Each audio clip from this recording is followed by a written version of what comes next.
షేక్ అన్వర్ గారి millionaires wealth creation workshop November 20న నిర్వహిస్తున్న ప్రోగ్రాంలో జాయిన్ అవ్వాలనుకుంటే వెంటనే సంప్రదించండి. నమస్కారం సార్. నమస్తే సిరి. తమిళనాడు కోయంబత్తూరులో జరిగిన సంఘటన ఏదైతే ఉందో, ఒక విద్యార్థిపై జరిగిన సామూహిక అత్యాచారము చాలా దారుణం అని చెప్పొచ్చు. ఇప్పటికి జరిగి 2 రోజులు అవుతుంది. ఇంతకీ ఆ అమ్మాయి పరిస్థితి ఏ విధంగా ఉంది, అండ్ అలాగే నిందితుని పట్టుకునే ప్రయత్నంలో వాళ్ళ మీద దాడి కూడా చేయడం జరిగింది పోలీసులు అని చెప్తూ ఉన్నారు. సో ఇంతకీ వాళ్ళ యొక్క పరిస్థితి ఏ విధంగా ఉంది, దీనికి సంబంధించి లేటెస్ట్ అప్డేట్స్ ఏంటి సార్? కోయంబత్తూర్ ఎయిర్పోర్ట్ సమీపంలో 2 days బ్యాక్ నైట్ 10 o'clock జరిగిన ఇన్సిడెంట్ ఏదైతే ఉందో, అది ప్రతి వాళ్ళకి ఒక వార్నింగ్ సింబల్ కింద ఆలోచిస్తున్నాను సిరి. నా పర్సెప్షన్లో అయితే warning, it's an warning for everybody. Alert. ఎందుకంటే ఒక నిర్జీవ ప్రదేశాల్లో ఆడపిల్లలు 20 సంవత్సరాల ఆడపిల్ల బలైపోయినారు, వాళ్ళ స్నేహితురాలతో కలిసి బలైపోయింది.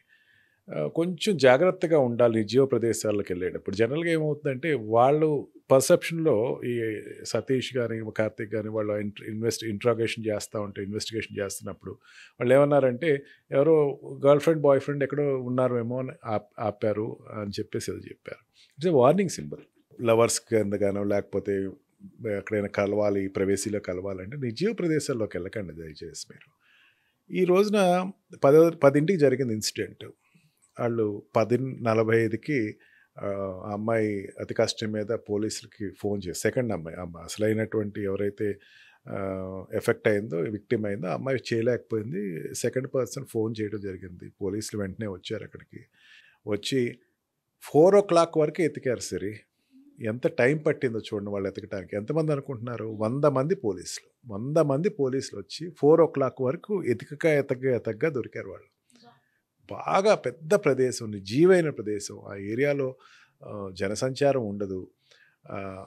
అక్కడ ఎతికి మొత్తానికి పట్టుకుని వెంటనే ఇమీడియట్గా వాళ్ళు ఫస్ట్ ఎయిడ్కి పంపించి, బట్ కోయంబత్తూర్ తమిళనాడు పోలీసు అక్కడ 100 డయల్ చేస్తే చెన్నైకి వెళ్ళిందట. చెన్నై నుంచి కోయంబత్తూర్ పోలీస్కి వచ్చింది. కోయంబత్తూర్ పోలీస్ చాలా చాకచక్యంగా అక్కడ ఎట్లా వచ్చింది, అక్కడ ఉన్నటువంటి ఒక 100 CC ఫుటేజెస్ వెరిఫై చేసి ఆ పరిసర ప్రాంతాల్లో మొత్తానికి వాళ్ళు తుడిగడ్డూరు అని చెప్పేసి ఒక విలేజ్లో ఆ బైక్ ఆగిందని చెప్పేసి అక్కడ 3 వ్యక్తులు ట్రేస్ అప్ అయ్యారు. ఆ ఫుట్ స్టెప్స్ చక్కగా అక్కడ చేసుకొచ్చేసేసి పార్టీ చేసుకుంటున్నారు వాళ్ళు.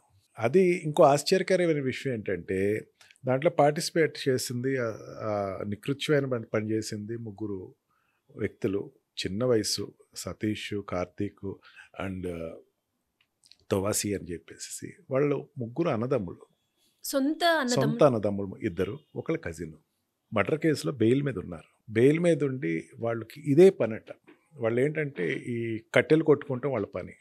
వాళ్ళ దగ్గర ఉండేటువంటి వస్తువులు చూస్తే కనుక ఒకళ్ళ దగ్గర గొడ్డలు ఉంది, ఒకళ్ళ దగ్గర కత్తి ఉంది, ఇంకొకళ్ళ దగ్గర ఏమో ఒక బీర్ బాటిల్, మందు బాటిల్ ఉన్నాయి.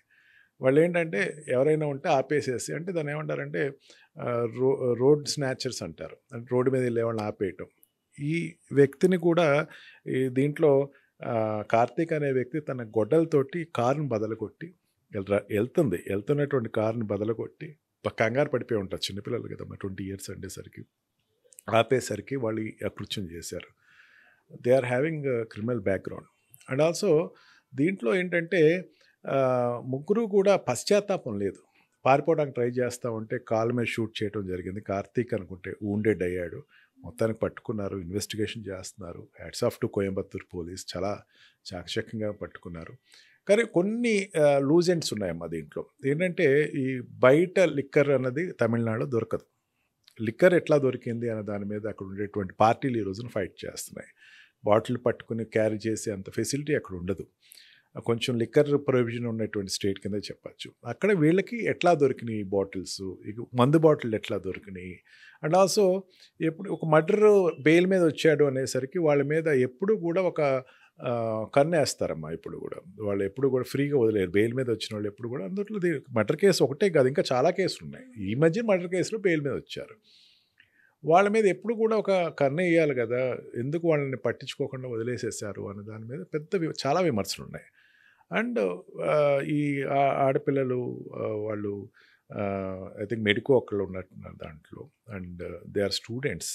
వాళ్ళు కంప్లీట్ చేసుకుని ఇప్పుడు ఒకటి ఉంటుందమ్మా, కొన్ని ఆడ్ సెక్షన్స్ ఆఫ్ ఎడ్యుకేషన్స్ ఉంటాయి. మెడిసిన్ ఒకటి, నర్సింగ్ ఒకటి. వాళ్ళు ఏంటంటే ఎప్పుడు ఎండ్ అవుద్దో వాళ్ళకి తెలియదు, ఎప్పుడు ఎండ్ అయినా లేట్ టైంలో వెళ్ళాల్సి వస్తుంది. అట్లాంటి వాళ్ళకి ప్రొటెక్షన్ అన్నది చాలా తక్కువే ఉందని చెప్పచ్చు. మనం హైదరాబాద్లో జరిగిన ఇన్సిడెంట్ కావచ్చు, లేకపోతే రకరకాల ఈవెన్ కలకత్తాలో జరిగిన ఇన్సిడెంట్ కావచ్చు, ఇవన్నీ కూడా వాళ్ళు కొంచెం వెళ్ళేటప్పుడు వాళ్ళకి కొంచెం ప్రొటెక్షన్ అన్నది తగ్గిందేమో. ఏదో కాలేజ్ స్టూడెంట్స్ చిన్నపిల్లలు పంపించేసినట్టు కార్లోనే వాళ్ళు ప్రొటెక్టివ్గానే వచ్చారండి.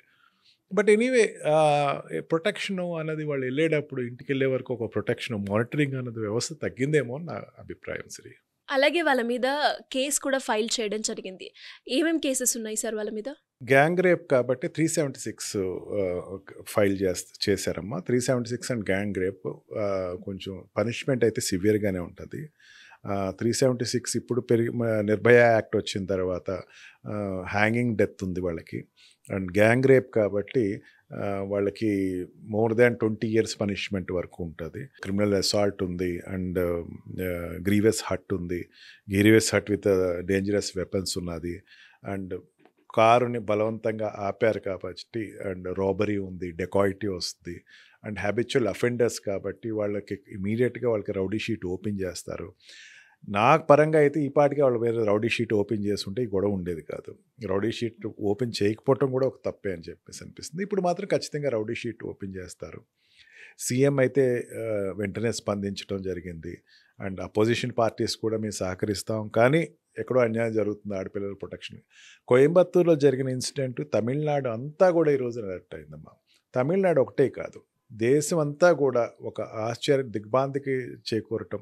మన కలకత్తా ఇన్సిడెంట్ ఇంకా మరకలు చెరగకుండా ఉన్న టైంలోనే ఈ లోపల ఇంకో ఇన్సిడెంట్ జరగటం, స్టూడెంట్స్ వాళ్ళ విధులు నిర్వర్తించి కంప్లీట్ చేసి ఇంటికి వెళ్ళే టైంలో జరిగినటువంటి ఒక ఇన్సిడెంట్. అందులో ఇప్పుడు వాళ్ళు అసభ్యంగా ప్రవర్తించారా అంటే, ఇద్దరు ఆడపిల్లలు వాళ్ళ కాలేజ్ కంప్లీట్ చేసి ఇంటికి వెళ్తున్న టైంలో జరిగినటువంటి ఇటువంటి ఇన్సిడెంట్ మానవతీయంగా చూసుకుంటే కనుక ఇటువంటి వాటిల్లో చట్టం కూడా ఖచ్చితంగా వాళ్ళకి మేజర్ పనిష్మెంటే ఇస్తుంది. అండ్ అటెన్షన్ డ్రూ అయ్యే కేసు అమ్మాయిది, అండ్ సీరియస్ రిపికాసే ఉంటుంది దీని మీద. అండ్ ఈ ఇన్సిడెంట్ తర్వాత కొంచెం గవర్నమెంట్ కూడా అక్కడ కొంచెం అలర్ట్గానే ఉండి ఏదైనా చర్యలు తీసుకోవాలి ఇమీడియట్గా, ఇటువంటిది క్షమించకూడదు అని చెప్పచ్చు.